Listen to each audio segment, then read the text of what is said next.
अच्छा, तो देखो एटम में शेल्स होते हैं, शेल्स के अंदर सब शेल्स और फिर ऑर्बिटल्स। अब देखो एटम को आप कंसिडर कर लो एज सिटी। सपोज करो ये आपके पास एक शहर है, जो कि एक बहुत ही ऑकवर्ड एग्जांपल, लेकिन आप सपोज कर लो कि atom is like a city. अब देखो सिटी के अंदर क्या होते हैं, सिटी के अंदर हमारे पास हाउसेज होते हैं, हाउसेज, ठीक है। तो हाउसेज आपके पास क्या है, हाउसेज आपके पास शेल्स हैं। आप कंसिडर कर लो कि हाउस आपके पास शेल्स होते हैं। अब देखो हाउस के अंदर क्या होते हैं, हाउस के अंदर आपके पास रूम्स होते हैं। अब वो रूम्स जो है ना, रूम्स वो आप कंसिडर कर लो आपके पास सब शेल है। और रूम्स के अंदर क्या होते हैं, वो बेड्स होते हैं। अब बेड्स आप कंसिडर कर लें ऑर्बिटल्स में, ठीक है। तो देखो सिटी जो होगी उसके अंदर हाउस होते हैं, हाउसेस के अंदर रूम होते हैं, रूम के अंदर बेड्स होते हैं। इसी तरह से एटम होगा, एटम के अंदर शेल्स होते हैं, शेल्स के अंदर सब शेल होते हैं, सब शेल के अंदर क्या होते हैं, ऑर्बिटल्स होते हैं। अब देखो वो शेल के वो हाउस के ऊपर डिपेंड करता है। अगर हाउस बड़ा होगा तो उसके अंदर रूम्स भी बहुत ज़्यादा होंगे, उसके अंदर बेड्स भी बहुत ज़्यादा होंगे। इस तरह से शेल पे डिपेंड करता है कि शेल का साइज़ अगर बहुत ज़्यादा बड़ा होगा तो उसके अंदर सब शेल्स भी ज़्यादा होंगे, उसके अंदर ऑर्बिटल्स भी ज़्यादा होंगे, ठीक है। तो ये आप एग्जांपल इसके साथ को रिलेट करके याद कर लो कि ये ऐसा है। अब देखो मैं थोड़ा सा इसको मिटा भी लेता हूँ ताकि अच्छा। अब देखो शेल्स जो हमारे पास होते हैं, तो शेल्स हमारे पास क्या होते हैं, शेल्स हमारे पास के शेल होता है, के शेल होता है, और एल शेल हम उसको कहते हैं एल शेल, ठीक है। और एम शेल भी होता है, एन शेल भी होता है, ठीक है। ये फर्स्ट सेकंड थर्ड जो है वो इस तरह मैंने आपको पहले ही बताया हुआ है, फर्स्ट और ये सेकंड और ये थर्ड, ठीक है, इस तरह से। अच्छा, और सब शेल्स, अच्छा सब शेल्स के अपने नाम होते हैं, सब शेल्स के नाम होते हैं, एस सब शेल होता है, एस सब शेल होता है। देखो पी सब शेल होता है, पी सब शेल होता है, डी सब शेल होता है, डी सब शेल होता है। इस तरह से एफ सब शेल भी होता है, एफ सब शेल। अब देखो ऑर्बिटल्स के भी अपने नाम होते हैं। ऑर्बिटल्स के क्या नाम है, देखो एक एस ऑर्बिटल भी हमारे पास मौजूद होता है, एस ऑर्बिटल भी होता है। देखो पी एक्स ऑर्बिटल होता है, p x, p y orbital होता है, पी जेड ऑर्बिटल होता है। देखो डी एक्स वाई ऑर्बिटल हो सकता है, डी वाई जेड ऑर्बिटल हो सकता है, और डी एक्स जेड भी हो सकता है।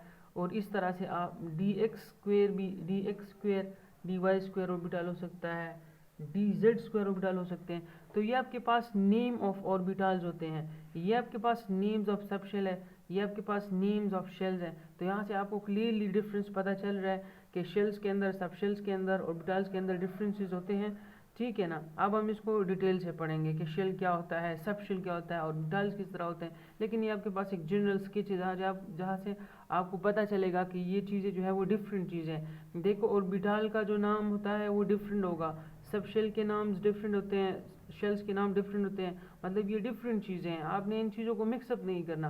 अब वर्ड टू वर्ड और पॉइंट टू पॉइंट हम इसको पढ़ेंगे कि एस सब शेल क्या होगा, पी क्या होगा, ऑर्बिटल्स क्या होते हैं, शेल्स क्या होते हैं, डिटेल में पढ़ते हैं, ठीक है।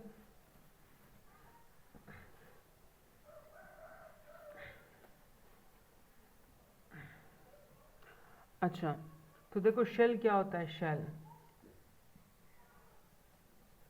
शेल, और आप इसको एनर्जी लेवल भी कह सकते हैं, और energy level.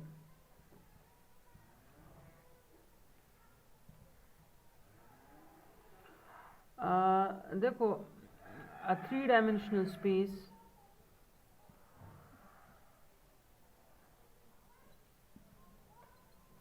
a three-dimensional space where there is maximum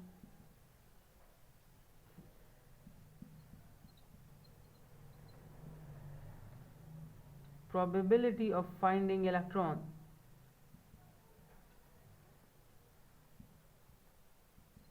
is called shell। समझ रहे हो बात। देखो शेल क्या है, शेल या एनर्जी लेवल हमारे पास एक थ्री डायमेंशनल स्पेस है। ये एक स्पेस है जहाँ पे आपके पास मैक्सिमम प्रोबेबिलिटी होंगी, मतलब आपके पास मैक्सिमम चांसेस है कि वहाँ पर इलेक्ट्रॉन आप हासिल कर सकें या वहाँ पे इलेक्ट्रॉन मौजूद हो।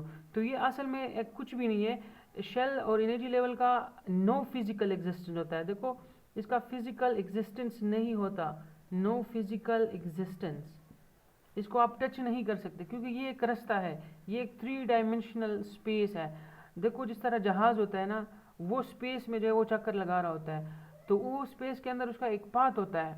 अब आप स्पेस के अंदर उसका जो रास्ता है ना जहाज का, आप उस रास्ते को टच नहीं कर सकते, लेकिन रास्ता है जहाज का, वो रास्ता है कि उसके ऊपर वो घूमेगा या उसके ऊपर वो किसी और कंट्री की तरफ जाएगा। रास्ता तो है लेकिन आप उसी रास्ते को टच नहीं कर सकते क्योंकि उसका फिजिकल एग्जिस्टेंस नहीं है। तो इस तरह से शेल का भी एनर्जी, शेल का भी, सब शेल का भी और ये ऑर्बिटल का भी, इन लोगों का क्या होता है, फिजिकल एग्जिस्टेंस नहीं होता, लेकिन फिर भी होते हैं, ठीक है, क्योंकि ये एक 3 डायमेंशनल स्पेस होता है। 3 डायमेंशनल स्पेस का मैंने आपको एग्जांपल दे दिया है। सपोज आप आसमान के अंदर जो है वो क्या होता है, वो जहाज़ मूव कर रहा होता है या फ्लाई कर रहा होता है, तो उसका एक रास्ता पर्टिकुलर डायरेक्शन उसको पता होता है कि मैंने इस रास्ते पे जाना है, तब मैं इस कंट्री को पहुंच जाऊंगा।